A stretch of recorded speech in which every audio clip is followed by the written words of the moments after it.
ஆண்டவராகிய இயேசு கிறிஸ்துவின் நாமத்தினாலே இந்த நாளில் உங்களுக்கு வாழ்த்துக்களை தெரிவித்துக் கொள்கிறேன்.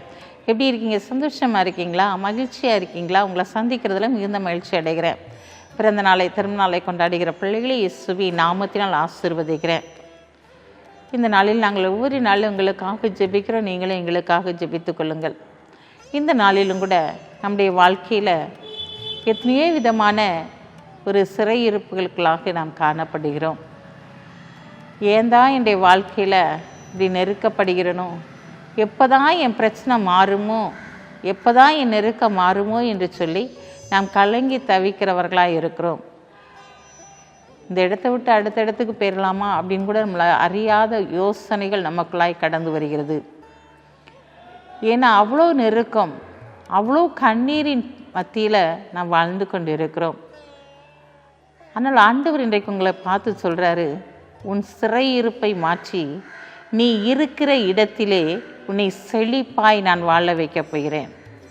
எந்த இடத்துலலாம் சிறையிருப்பில் இருக்கிறையோ அந்த சிறையிருப்பையெல்லாம் மாற்றி எந்த இடத்துல இருந்தாலும் அதே இடத்துல உன்னை செழிப்பாய் நான் வாழ வைக்கப் போகிறேன் என்று சொல்லி ஆண்டவர் இன்றைக்கு ஒரு அருமையான வார்த்தையை சொல்கிறார்.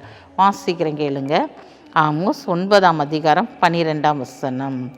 அந்நாளிலே விழுந்து போன தாவீதின் கூடாரத்தை நான் திரும்ப எடுப்பித்து அதன் திறப்புகளை அடைத்து அதன் பழுதானவைகளை சீர்படுத்தி பூர்வ நாட்களில் இருந்தது போல அதை ஸ்தாபிப்பேன் என்று இதை செய்கிற கர்த்தர் சொல்லுகிறார்.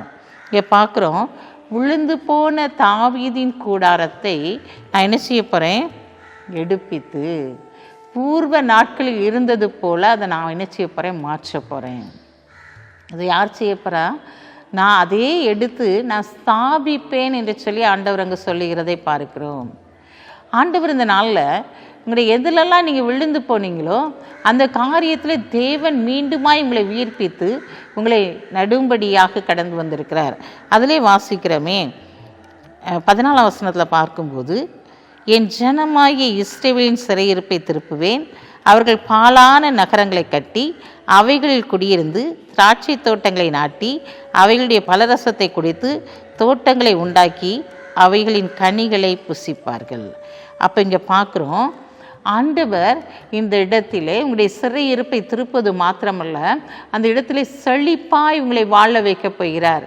தாவீதின் விழுந்து போன கூடாரத்தை அவர் கட்டும்படியாக பூர்வத்திலே எப்படி இருந்தீங்களோ அப்படியே உங்களை நாட்டப் போகிறார் இந்த நாளில். அதனால தான் அங்கே இந்த இடத்துல பார்க்குறோம், பாழான ஸ்தலங்களை கட்டி அவங்க தோட்டங்களை நட்டி அதன் கனிகளை இணைச்சிவாங்க, புசிப்பாங்க, அதனுடைய திராட்சை ரசத்தை குடிப்பாங்க அப்படின்னு சொல்லி போடப்பட்டிருக்கிறது. பிரியமான சகோதரி சகோதரியே, எந்த தேசத்தில் இருந்தாலும், நீ எந்த இடத்துல இருந்தாலும் அதே இடத்துல செழிக்க பண்ணுகிறவர், எந்த இடத்துல தோற்று போனாயோ அதே இடத்துல உனக்கு வெற்றியை கொடுக்கிறவர் இந்த நாளிலே அவர் கடந்து வந்திருக்கிறார்.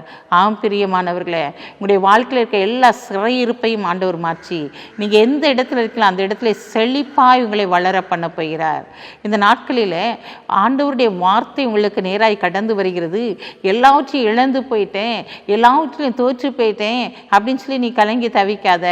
நான் இன்னைக்கு உன்னை செழிப்பாய் மாற்றும்படியாக, உன் சிறையிருப்பை திருப்பும்படியாக, வியாதிங்கிற சிறையிருப்பு மாறப்போகிறது, கடன் என்கிற சிறையிருப்பு மாறப்போகிறது, தரித்திரம் என்கிற சிறையிருப்பு மாறப்போகிறது, பகை என்கிற சிறையிருப்பு மாறப்போகிறது.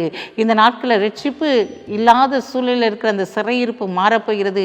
ஆவிக்குரிய வரங்களை இழந்து போய்விட்டாயா, அந்த காரியத்தில் இருக்க சிறையிருப்பு மாறி இந்த நாட்களில் ஜெபிக்கவே முடியவில்லை என்று சொல்லி அந்த சிறையிருப்பு மாறி தேவனுடைய பாதத்தில் காத்திருந்து ஜெபிக்கும்படியாக, இழந்து போன வரங்களையும் கனிகளை மீண்டும் பெற்றுக்கொள்ளும்படியான காரியத்தை செயல்படுத்தும்படியாக, உன் தரித்திர நிலைமையில் எல்லாவற்றையும் மாற்றி ஆண்டவர் இந்த நாளில் உன் சிறையிருப்பை அனைத்தையும் மாற்றி போட்டு உன்னை வாழாக்காமல் தலையாக்கி கீழாக்காமல் மேலாக்க போகிறார். பயப்படாதீங்க. கண்களை மூடி ஜெபிப்போம். அன்புள்ள ஆண்டவரே, இந்த நாளுக்காக உமக்கு நன்றி செலுத்துகிற தகப்பனே, இந்த நாளில் உங்களுடைய பிரசன்னம் எங்களோடு கூட ஆளுகை செய்து இருக்கட்டும் ஆண்டவரே. இந்த நாளில் உங்களுடைய பிள்ளைகளுடைய சிறையிருப்பை மாற்றி எந்த இடத்தில் அவர்கள் வாழ்ந்து கொண்டு இருக்கிறார்களோ அதே இடத்துல விழுந்து போனார்களோ அதே இடத்துல அவர்களை மேன்மைப்படுத்தி அதே இடத்துல அவர்களை நாட்டி அவர்களுக்கு தானியமும் திராட்சரசமும் நிறைவாய் கொடுத்து அவர்களை செழிப்பான ஒரு வாழ்க்கைக்குள்ளாய் கடந்து போக பண்ண போகிற தயவுக்காக உமக்கு நன்றி செலுத்துகிற தகப்பனே. இந்த நாளில் உங்களுடைய பிள்ளைகள் ஆண்டவரை அப்பா நிரந்தரமான அதிகமான ஒரு ஆசீர்வாதத்தினால் நிரப்பப்பட போகிற தயவுக்காக உமக்கு நன்றி செலுத்துகிறேன் ஐயா. எந்தெந்த குடும்பங்கள் பிரிந்திருக்கிற அத்தனை குடும்பங்களை மீண்டுமா இணைக்கப்படுற தயவுக்காக உமக்கு நன்றி செலுத்துகிறேன் ஆண்டவரே. இந்த நாளில் பிறந்த நாளை திருநாளை கொண்டாடுகிற பிள்ளைகளை இயேசுவின் நாமத்தினால் ஆசீர்வாதத்தை ஜெபிக்கிறேன் இயேசுப்பா. இந்த நாளில் நீதிமானின் சிரசின் மேல் ஆசீர்வாதம் தங்கும் என்று சொன்ன வார்த்தையின்படி உடைய பிள்ளைகள் மேல் ஆசீர்வாதம் தங்கி தாபரிக்கட்டும். இயேசுவின் நாமத்தில் ஜெபிக்கிற நல்ல பிதாவே, ஆமென்.